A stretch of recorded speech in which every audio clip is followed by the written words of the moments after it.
Hello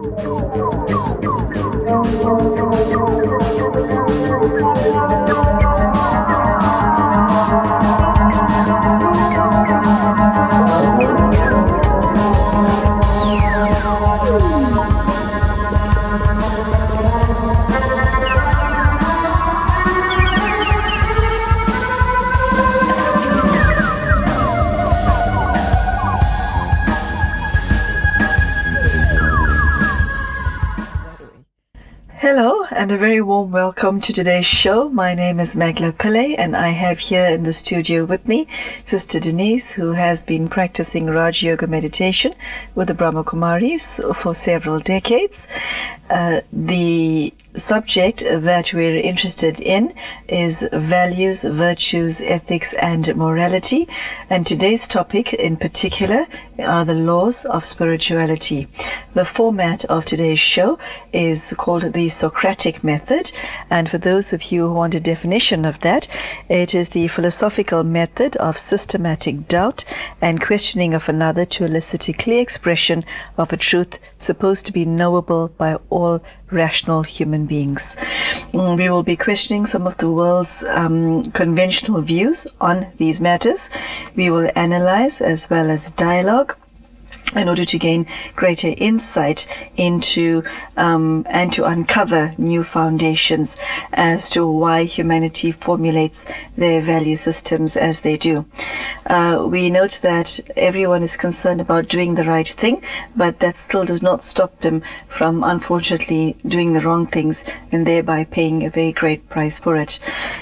We have an expert on the subject of the laws of spirituality, and to that end I bid a very warm welcome to Sister Denise. A very warm welcome, Sister Denise. Thank you very much. The laws of spirituality, it's not something that people think about generally. How would you define laws of spirituality? Well, laws of spirituality are rather like the laws of physics. They are to be discovered rather than created. The legislature looks at situations after some problem, create laws to prevent the same problem occurring again, and then some other thing happens, and then you have to make another law to cover that eventuality, and so on. The laws of spirituality are much simpler, but they need to be discerned. And we also need to realize that if you violate them, it's not that some people or some law enforcement agency will come along and call you to task, but there is an automatic process, as if it is a machinery of the consequences.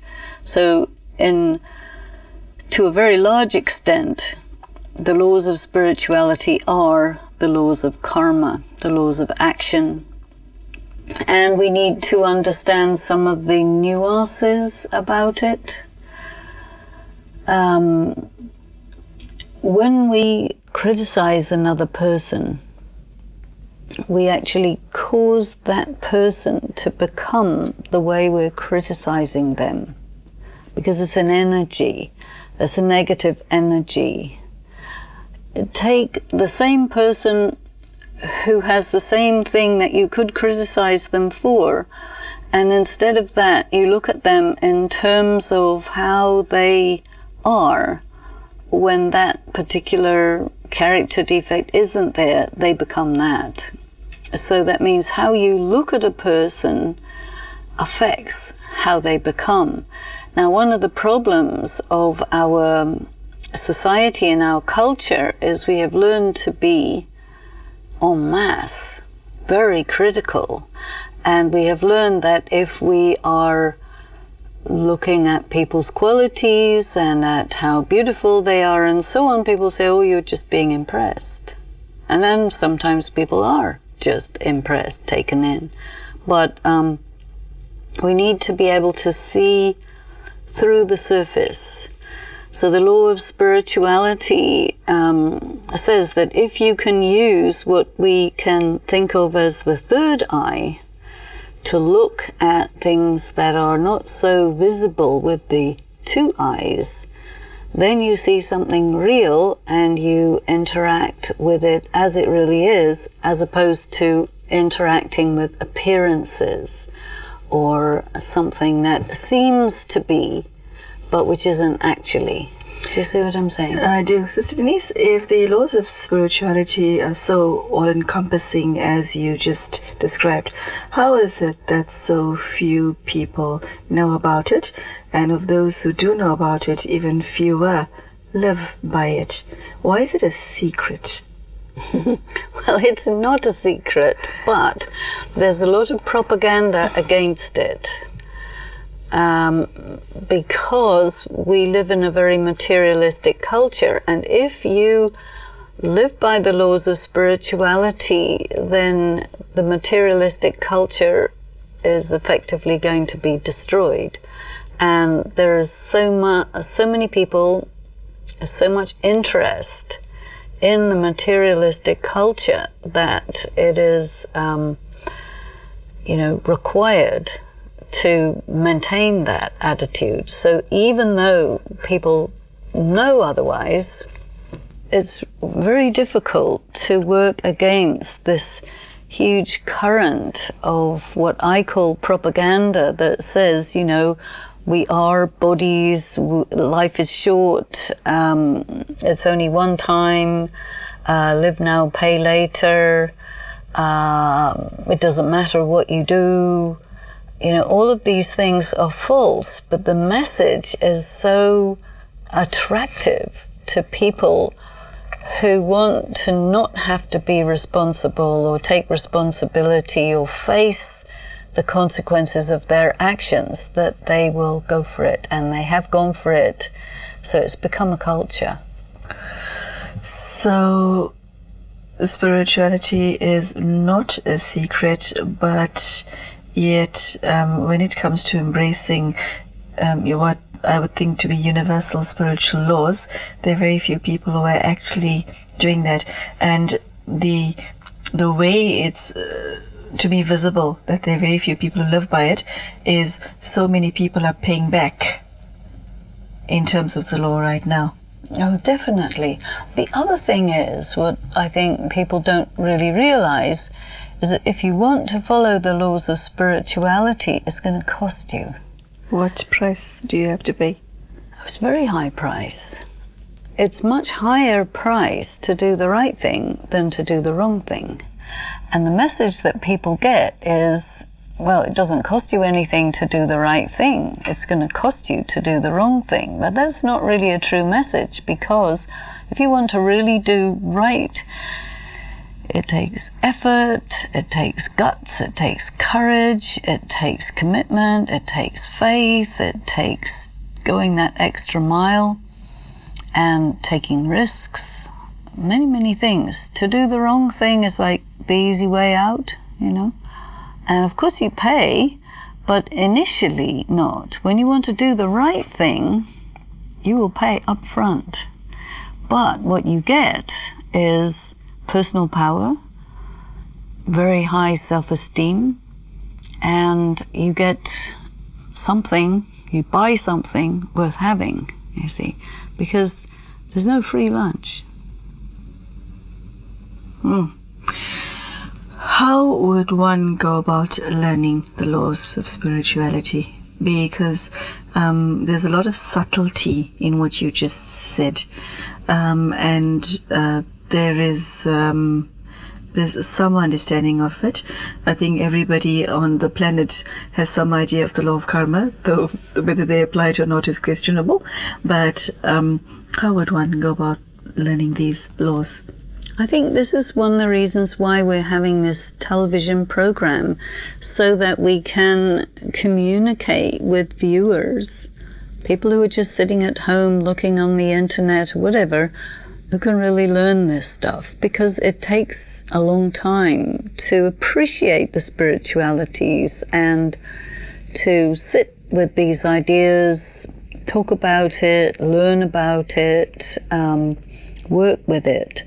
The Brahma Kumaris have centers everywhere in the world, pretty much, where there are groups of people who study this and talk about it. So one can always be part of that. But I think there's really a good case for trying to, reach out to people and reach into people's home and say, look, this is important stuff. Need to talk about it. And I think in a way, with the two of us talking about it, and somebody who's watching will be maybe identifying with you or identifying with me and really listening and thinking about how this might apply in their lives or in their relationships, and hopefully they would get some insights and as a result enhance the quality of their life. You mentioned the law of karma. Are there any other laws of spirituality? Well, the law of karma is the one that everybody's heard about, as you sow, so you reap, and so on. But there are lots and lots of laws. Like, for example, every time a person goes against their conscience, it loses functionality. Most people don't know that. You have to repeat that. Every time a person does an action, or thinks a thought, or says something that actually is against their own conscience, then their conscience loses functionality, because your conscience is your most reliable indicator of whether what you're doing is right or wrong. When your conscience has lost functionality, which is the case for many people, because almost everybody, at least everybody I've asked, they say, oh yeah, at least, a few times a day, I will go against my conscience, which means that people's conscience is very rusty, not so functional. What happens at that time is you're obligated to rely on taking advice from somebody else, and the advice they will give you will generally be a matter of self-interest for them, or what's convenient for them. So then you put yourself into a subservient position in regard to external moral authorities, and you basically betray yourself, which I think is a very dangerous thing to do. To betray yourself. Okay.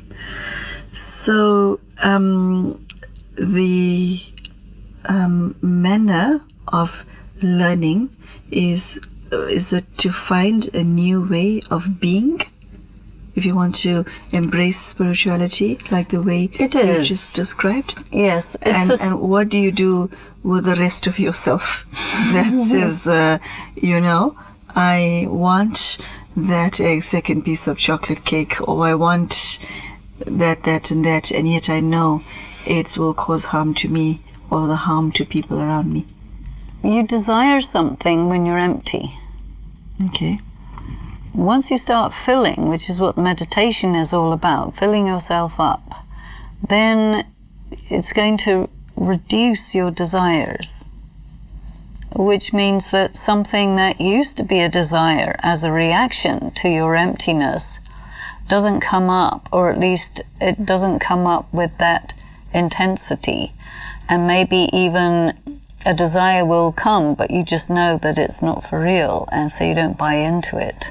This is really the key, is filling up and also knowing.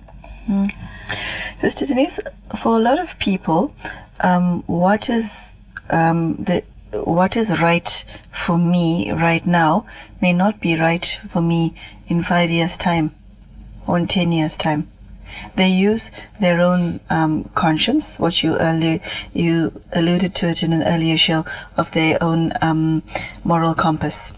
And they speak of following that gut feeling, but yet and everything in them says, yes, on this day I should do this, I should behave in this way. But 5 years down the line you think, what the hell was I thinking? Okay, so how then do you bring the laws of spirituality to this level? Because a lot of people are influenced by their own feelings. A lot of people are influenced by the feelings of others. You're influenced by your thoughts. You're influenced by your own damage. How do you bring a law into that level of functioning? Well, again, as you continue to fill through the meditation, the influence of your damage will reduce.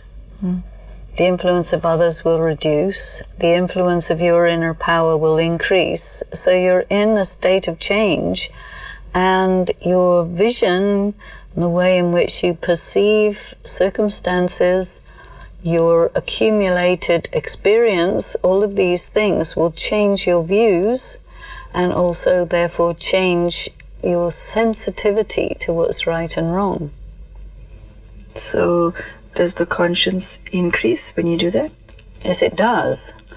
Just as it decreases when you walk against it, when you do any action against it, so when you start to really follow your conscience, which may cost you because your conscience says this is right, but everyone around you says, well, if you do that, you'll lose your job, or you'll be an outcast, or there'll be some consequences that will be told to you as a threat to keep you in line with a certain way. But you say, that doesn't gel with my conscience, so you will pay, you see. There are times when the laws of spirituality actually clashes with other laws. What does one do then? The laws of the culture that you're born into, the religion that you're born into. It could be the laws of your own country. What does a person do then? Well, I think you have to take each instance on a case-by-case basis.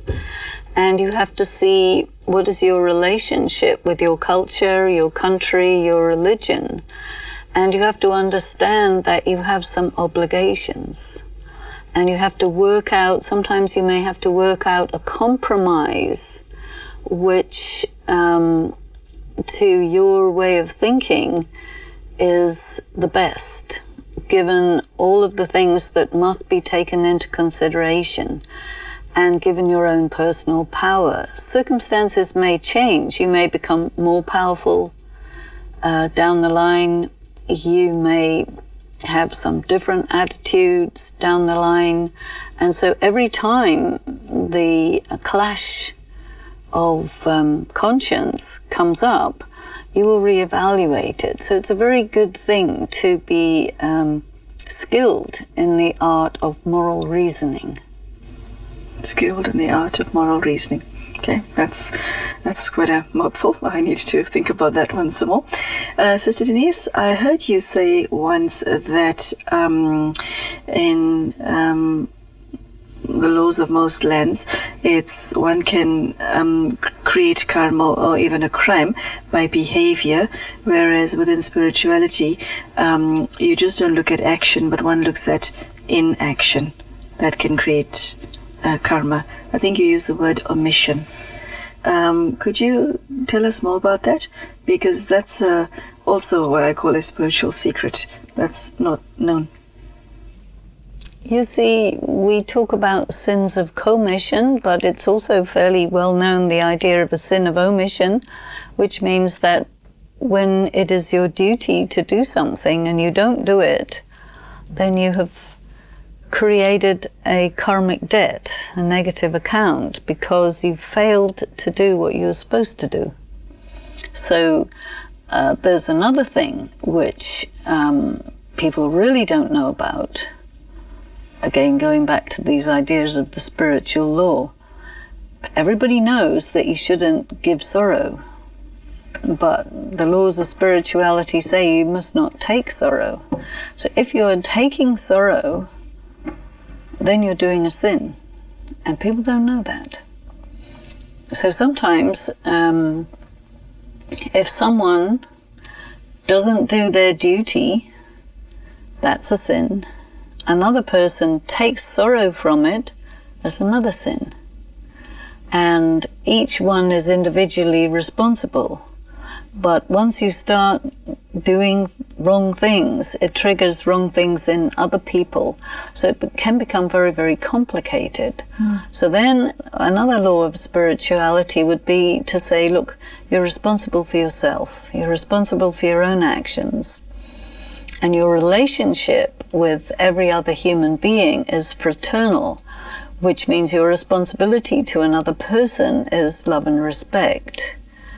And then if you are in a relationship which requires additional responsibility, you have to evaluate it very conscientiously and really see and test it against your conscience, because there may be a social tradition which tells you that something is your responsibility, but which from a spiritual angle is not your responsibility. They tell you it's your responsibility because they want you to do something to suit their convenience. But by doing that and by insisting on that, they go into debt to you. So a spiritual law is you try and keep yourself debt-free and keep everybody else debt-free. So it's a matter of giving and taking. Don't give too much, don't take too much. Try and keep everything level, and then you can be free. Try and keep yourself debt-free and try and keep everyone else debt-free. That's quite a personal responsibility, isn't it?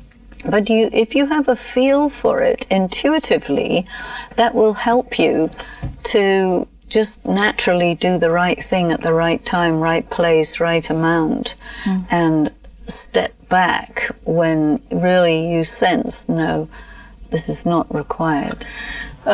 Whatever you shared today obviously requires a lot of thought. Does that mean spiritual people live in their head? Well, your heart also. Okay. And head also.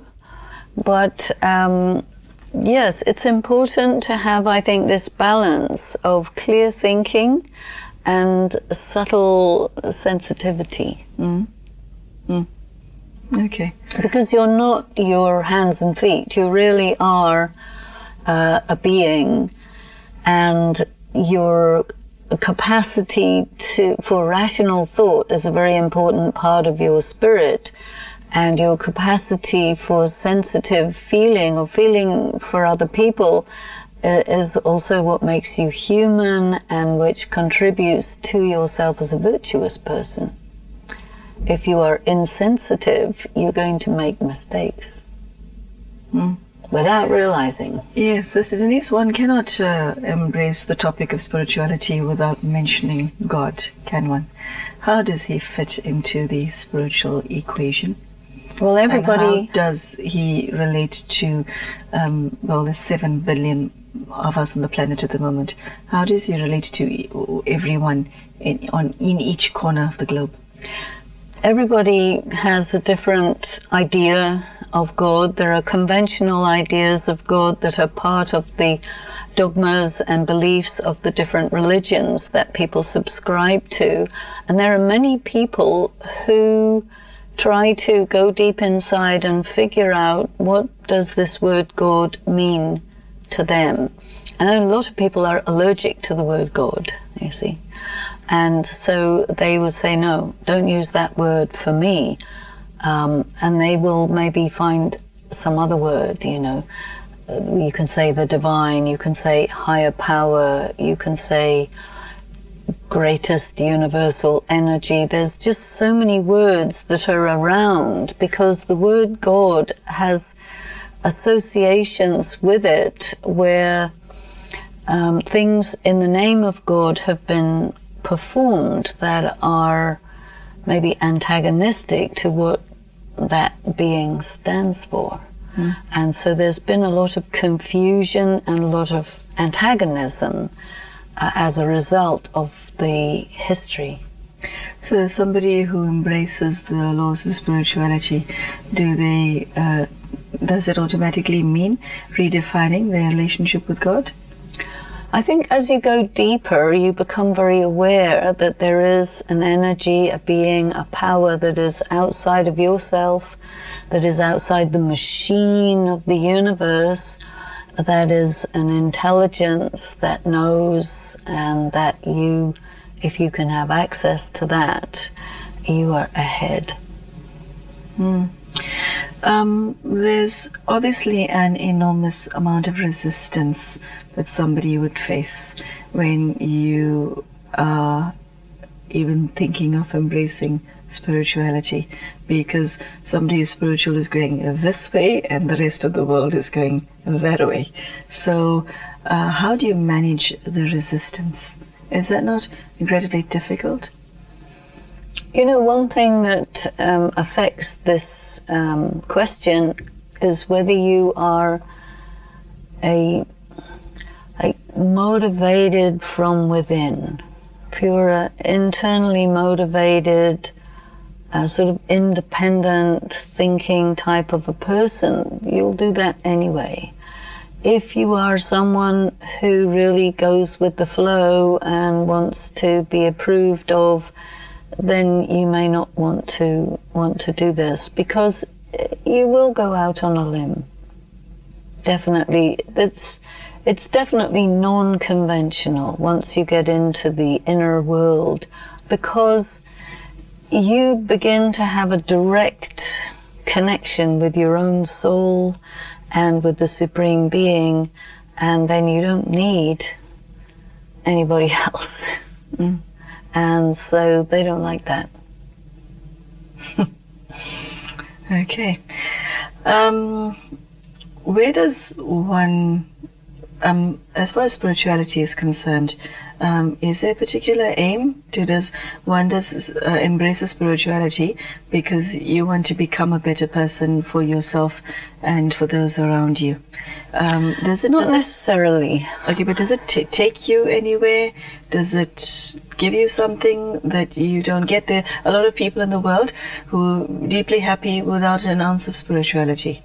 Yes, exactly. Yes, so I think that what does spirituality give you that you can't get from, or rather understanding and embracing spiritual life give you that you cannot get outside the ambit of spirituality? What happens in the external world is in the material level. Once you want to understand your inner world, and you start to say, okay, I want to understand truth, which is such a large question, but it comes up. Or I want to know who I am. And I want to know who that is, you see. There you're going into these very subtle, almost unknowables, but you're pursuing them. So that automatically takes you away from the run-of-the-mill things of the material world, and what you get out of it is clarity. You become integrated with yourself. You sustain yourself, and you become a more complete person. Definitely more complete. Okay, on that note of completeness, Sister Denise, I thank you profoundly for today's talk. It was extremely enlightening. I've learned something, more than a little something. I hope that you have too. And I hope that the thoughts and sentiments that Sister Denise shared is something that resonates with you. And I hope that you're able to take this conversation further to your friends and family and make your life better as a result of what you heard today. Thank you for your time and good day.